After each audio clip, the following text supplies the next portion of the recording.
tôi buồn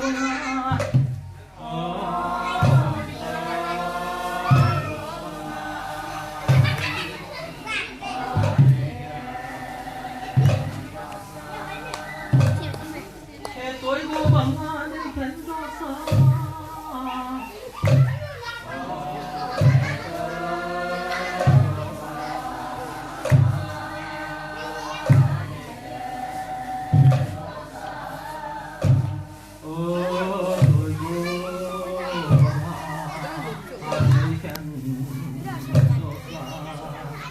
còn lại do nhỉ miền mua lung sông nó tuần kia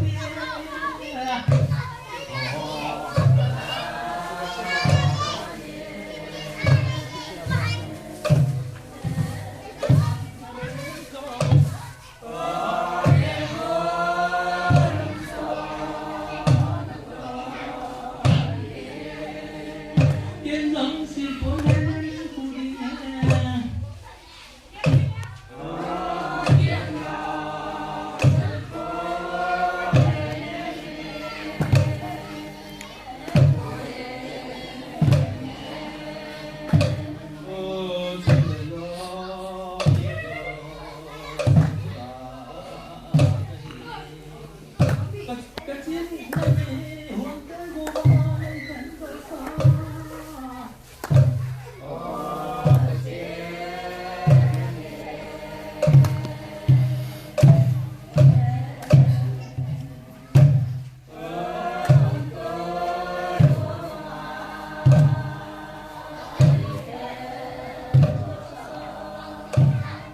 tôi vô bằng mình khen cho sao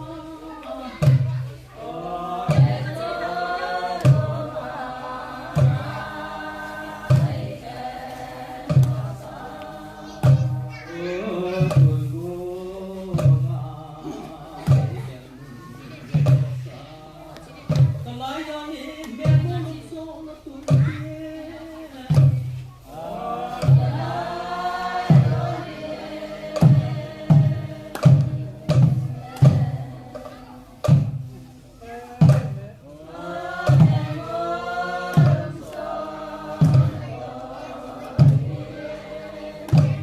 kiếm dòng xin cuốn lên em cùng đi nghe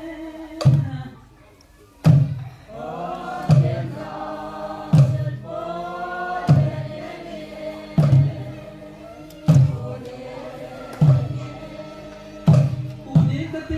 cất xin nghe